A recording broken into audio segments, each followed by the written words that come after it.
গভীর নিম্নচাপের উপকূলীয় এলাকায় বইছে ঝড়ো বাতাস, সাথে ঝরছে বৃষ্টি। এতে পানি বাড়ছে বেশিরভাগ নদ নদীর, পাশাপাশি ভাঙতে শুরু করেছে বহু এলাকার দুর্বল বেড়িবাঁধ। এই অবস্থায় ৬ জেলায় স্বল্প মেয়াদী বন্যার পূর্বাভাস দিয়েছে বন্যা পূর্বাভাস ও সতর্কীকরণ কেন্দ্র। সহকর্মীদের তথ্য ও ছবিতে প্রতিবেদন। গভীর নিম্নচাপের প্রভাবে কক্সবাজারে অব্যাহত রয়েছে ঝোড়ো বাতাস। নিম্নচাপের প্রভাবে গেল ২ দিনে মহেশখালী ও কুতুবদিয়ায় বেড়িবাঁধ ভেঙে লোকালয়ে জোয়ারের পানি ঢুকে প্লাবিত হয়েছে শতাধিক ঘরবাড়ি ও কৃষিজমি। ঝোড়ো হাওয়া ও জলোচ্ছ্বাসে ক্ষতিগ্রস্ত হয়েছে কাঁচা ঘরবাড়ি, সড়ক, মাছের ঘের ও বিদ্যুৎ সংযোগ ব্যবস্থা। বন্ধ হয়ে গেছে সেন্ট মার্টিন দ্বীপের সঙ্গে নৌ যোগাযোগ। সকাল থেকে পটুয়াখালীর রাঙাবালিতে একটানা বৃষ্টি ঝরছে। বৈরী আবহাওয়ার কারণে ২ দিন ধরে পটুয়াখালীর রাঙাবালির বিদ্যুৎ সংযোগ বিচ্ছিন্ন রয়েছে। এছাড়া রাঙাবালির ৪০০ মিটার বেড়িবাঁধ ক্ষতিগ্রস্ত হয়েছে, এর মধ্যে ১০০ মিটার পুরোপুরি ভেঙে গেছে। কলাপাড়ার রাবনাবাদ নদীর জোয়ারের পানি বাড়ায় উদ্বিগ্ন রয়েছে পায়রা বন্দর ঘেঁষা হালুয়া ইউনিয়নের মানুষ। ঢেউয়ের তোড়ে কুয়াকাটা সৈকত ঘেঁষে সদ্য নির্মিত ১৩০০ মিটার ওয়াকওয়ের ১/৩ ভেঙে গেছে। প্লাবিত হয়েছে অন্তত ১৫টি গ্রাম। ভোলায় সকাল থেকে একটানা বৃষ্টি ও ঝোড়ো বাতাসে জনজীবন বিপর্যস্ত। এতে করে কলাতলির চর, ঢালচর, কুকরিমুকরি, চর পাতিলা সহ বিভিন্ন চরের ও বেড়িবাঁধের বাইরে কয়েক হাজার মানুষ পানিবন্দী হয়ে পড়েছে। ভেসে গেছে শতাধিক গবাদি পশু। ৪ নম্বর এবং ৫ নম্বর ওয়ার্ডের ২টা জায়গায় বেড়িবাঁধের ছিদ্র হয়ে অনেকটা বেড়িবাঁধ নষ্ট হয়েছে। বিভিন্ন চেয়ারম্যানদের মাধ্যমে তথ্য যেটা পেয়েছি সেটা হচ্ছে যে বিভিন্ন স্বাস্থ্য ইউনিয়নে কিছু পুকুর ডুবে গিয়ে মাছ ক্ষতিগ্রস্ত হয়েছে। তারপর হচ্ছে আপনার হাসাননগর ইউনিয়নে কিছু মানুষ পানিবন্দী আছে। অন্যদিকে বরগুনায় সকাল থেকে আবহাওয়া পরিস্থিতি স্বাভাবিক হতে শুরু করেছে। ঢাকা বরগুনা নৌ রুটে লঞ্চ চলাচল বন্ধ থাকলেও সতর্ক অবস্থায় পারাপার হচ্ছে খেয়াঘাটের যাত্রীরা। শারমিন স্বপ্না, ৭১।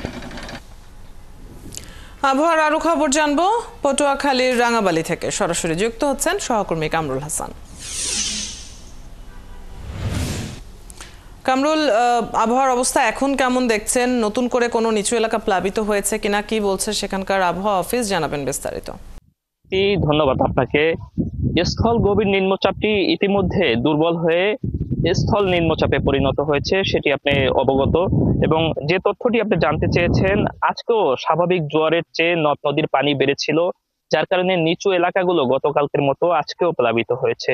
এবং যেখানে বন্যা নিয়ন্ত্রণ বেড়িবাঁধ নতুন করে ক্ষতিগ্রস্ত হয়েছে, সেই এলাকার বন্যা নিয়ন্ত্রণ বেড়িবাঁধের ভাঙা অংশ দিয়ে আজকেও জোয়ারের পানি ঢুকেছে, যার কারণে গতকালকের মতোই আজকেও কিন্তু এলাকার মানুষজন দুর্ভোগের মধ্যে পড়েছেন। যেসব এলাকা প্লাবিত হয়েছে সেসব এলাকার মানুষজন।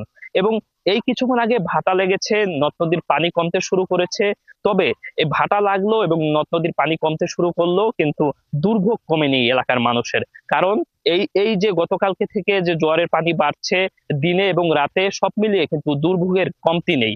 এবং আপনাকে যে তথ্যটি জানাতে চাই, যে রান্না বান্নাও হয়নি আজকে। আমরা অনেক গ্রামে ঘুরেছি, সেখানকার রসদ কিন্তু রান্না বান্না হয়নি অনেক ঘরে, যার কারণে মানুষজন কিন্তু বিপাকের মধ্যে রয়েছে। এবং এই পরিস্থিতি যখনই স্বাভাবিক হতে শুরু করেছে, তখন থেকেই কিন্তু ক্ষত চিহ্নগুলো বেরিয়ে আসছে। এবং আমরা মৎস্য বিভাগের সঙ্গে কথা বলেছি, মৎস্য বিভাগ বলছে যে রাঙাবালী উপজেলার ১৩০০ পুকুর এবং ৪৫০টি ঘেরের মাছ কিন্তু পানিতে ভেসে গিয়েছে, যার কারণে ৪ কোটি টাকার ক্ষতি হয়েছে, এমনটি কিন্তু মৎস্য বিভাগের পক্ষ থেকে জানানো হয়েছে। এবং পানি উন্নয়ন বোর্ডের সঙ্গে কথা বলেছি, পানি উন্নয়ন বোর্ড বলছে যে ৪০০ মিটার বেড়িবাঁধ কিন্তু ক্ষতিগ্রস্ত হয়েছে, ১০০ মিটার বেড়িবাঁধ পুরোপুরি ক্ষতিগ্রস্ত হয়েছে। এই ক্ষতিগ্রস্ত বেড়িবাঁধ দুটি সবচেয়ে চালিতাবনী এবং চরমন্তাস এলাকার বেশি এলাকা ক্ষতিগ্রস্ত হয়েছে, এমনটি কিন্তু পানি উন্নয়ন বোর্ডের পক্ষ থেকে বলা হচ্ছে।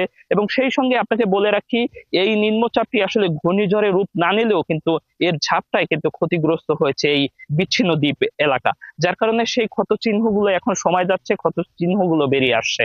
এবং আমরা চরমন্তাজ এবং চালিতাবনী এর বিভিন্ন এলাকায় খোঁজ খবর নিয়েছি, সেখানে আমরা যেমনটি জানতে পেরেছি যে অনেকের বসত ঘরের ভিটে মাটি চলে গিয়েছে এবং বসত ঘর ক্ষতিগ্রস্ত হয়েছে।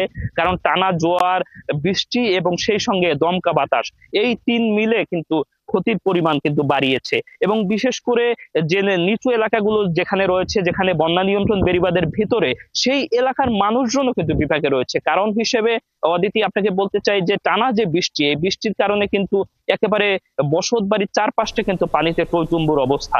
এখনো সেই পানি কিন্তু পুরোপুরি নিষ্কাশন হয়নি, যার কারণে এই যে মানুষজনের যে ক্ষতি এবং মানুষজনের যে দুর্ভোগ, সেটি কিন্তু এখন পর্যন্ত লাঘব হয়নি।